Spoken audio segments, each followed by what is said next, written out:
Welcome to the 14th episode of Let's Talk About Electric Vehicles. My name is Teresa, I'm an economist, and I like to talk about general problems and possible solutions, hopefully, for electric mobility from a scientific and research-based perspective. And in my last episode, I interviewed a researcher who claims to have invented regenerative acceleration, which would make it possible to never charge an electric vehicle again. What can I say? That caused for some turmoil. Some listeners were deeply upset about me presenting a hoax. I personally don't see a problem with presenting unconventional solution concepts in this podcast as long as I keep it transparent and as long as we keep talking about it and mention both sides of the story. So some listeners with an engineering background sent me long lists of reasons why the Regen X cannot work, and I will carefully go through them and work on a follow-up episode about the other side of the story. Even if Thane Heinz made some mistakes and the proof that he presents on his website is actually meaningless because of the way he set up the instruments, for example, I still find it very important to mention all sorts of efforts and experiments to make the transportation system more efficient. Failures are good and important. We learn from failures, we learn from crazy ideas, and taking risks and trying unconventional things is also a good thing, so please keep that in mind. As a next step, it's important for me to understand why the Regen X cannot work, so I'm more than happy to receive further hints from you for my research for the follow-up episode. With that being said, I must say I've never been so proud of my listener community and of this whole podcast project. You really showed me that you listen carefully, you don't just believe everything that I say, but you're a careful listener. This is supposed to be an interactive platform. Me presenting stuff is just one part of it. The more important part is your response and your interaction. So in that sense, I really rely on your feedback and on your comments.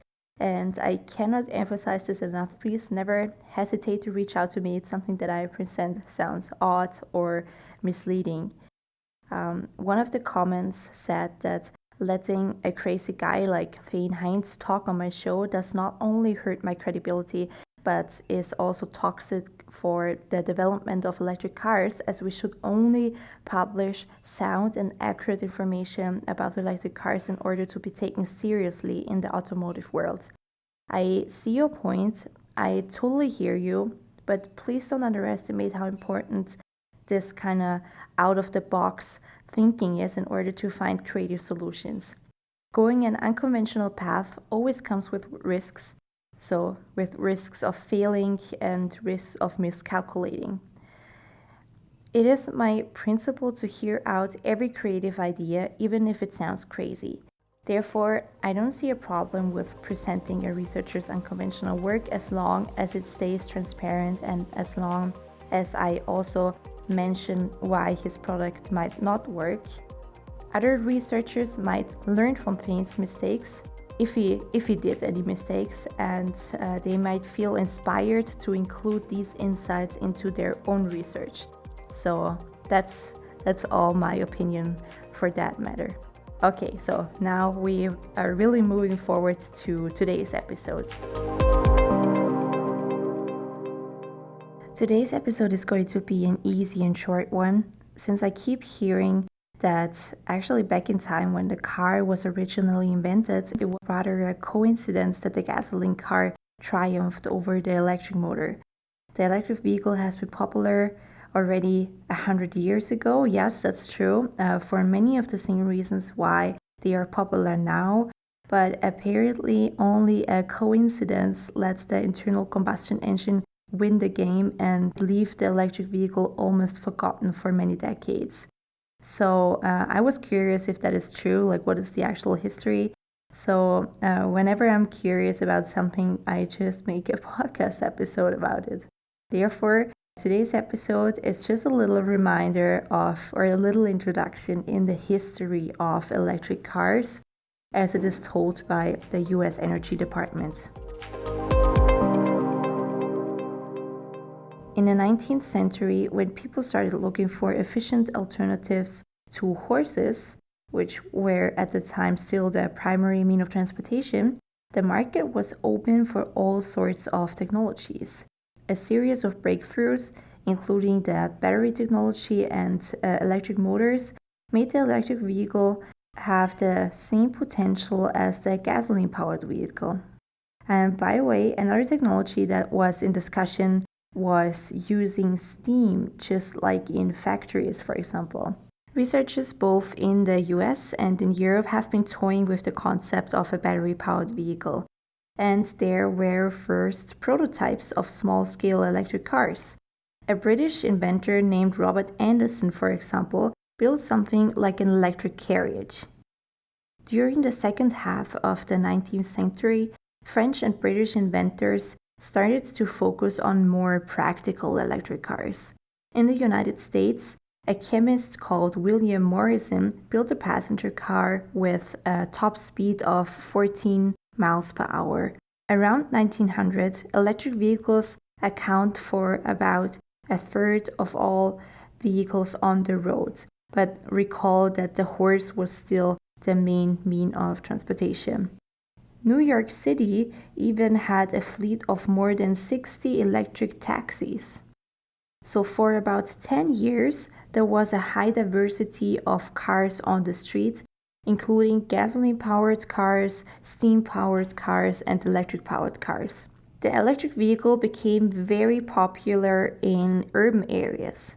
Electricity to charge the vehicle became broadly available in cities, so electric cars seemed even more attractive than gasoline cars as they were clean and handy.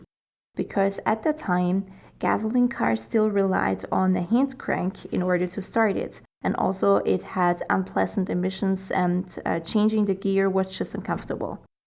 In comparison to that, the electric vehicle seemed very easy to drive. Also, it was quiet and clean. It seemed to be the perfect vehicle for short trips around the city. The longer trips outside the city were, due to poor infrastructure, a challenge for all sorts of vehicles anyways. So, but what happened? What happened? Well, the first mass-produced gasoline car happened. We are talking about Henry Ford's mass-produced Model T, which was widely available by 1908, and by 1912 it cost only $650, which is almost a third of the price of an electric vehicle at the time. In the same year, the electric starter was invented, so people did not have to use a hand crank anymore for starting the gasoline vehicle. And also, during the next decades, the road infrastructure outside the city became better, and people just didn't want to drive only around the city anymore. They wanted to explore the rest of the country. Then the crude oil in Texas was discovered, and gasoline became widely available, while electricity was still not commonly available outside the city. So as a result, the electric vehicle fully disappeared by 1935. No one thought about it again until 30 years later. In the 1960s and 70s, the oil prices increased and the US experiences some gasoline shortages for the first time. In order to be independent of foreign oil, the US government fostered the research in electric and hybrid vehicles. Also, some automakers did some research and explored alternative fuels. General Motors, for example, developed a prototype for an urban electric car. But the performance of electric vehicles could not compete with the performance of gasoline cars. Their maximum speed was limited, and their maximum driving range between charges was also limited. Eventually, people gave it up and did not think about it again for the next 20 years. In the 90s, though, with the first concerns about carbon emissions, the electric vehicle became interesting again. Some manufacturers transformed popular models into electric cars. But the electric vehicle became more of a funny cult, and it was not taken seriously as a competitive alternative to the gasoline car. Even though the performance was getting better and better, the production costs were just ridiculously high. General Motors, for example, developed the EV1, which became a cult. But the truth is, most of the consumers didn't really care about the rising gasoline prices. The economy was booming, and the excitement for fuel-efficient vehicles was rather low. Behind the scenes, though, the research on electric cars and especially on batteries was still going on. So, what was the critical event for electric vehicles to become as popular as they are right now? I guess it depends on who you ask. But there's two manufacturers that undoubtedly had a huge impact on the development of electric cars: Toyota and Tesla. The Toyota Prius was the first mass-produced hybrid electric vehicle. It was first released in Japan in 1997 and then worldwide available in year 2000. It was an instant success, probably because of the rising concern about carbon emissions around that time. The other manufacturer who shaped the success of electric cars is Tesla.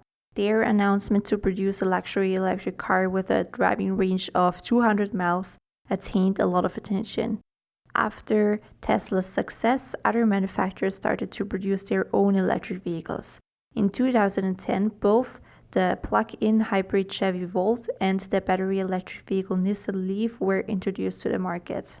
What definitely helped with the development of electric cars was all of the investments in the charging infrastructure by both the government and by manufacturers who installed more and more charging stations. Another big boost for electric vehicles was the new battery chemistry. So the enhancement of lithium-ion batteries dramatically decreased the cost for electric vehicles. Within the last decade, the cost of electric vehicles dropped by more than a half, mainly due to improvements in the battery technology. So today, electric vehicles absolutely have the potential to compete with gasoline cars, both in terms of cost and in terms of performance, and of course in terms of carbon emissions. Given the information that we have now, could we really say that the gasoline car outperformed the electric vehicle due to a coincidence 100 years ago?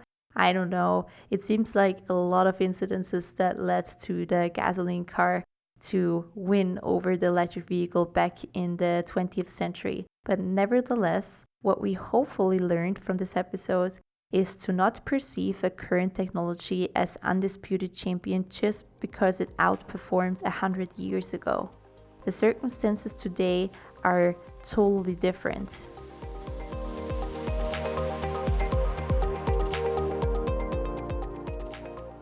We have reached the end of this episode. I hope that I could teach you something new today. You'll find my resource and my contact information in the show notes. And let's talk about electric vehicles again next week. Have a wonderful remainder of the day and bye!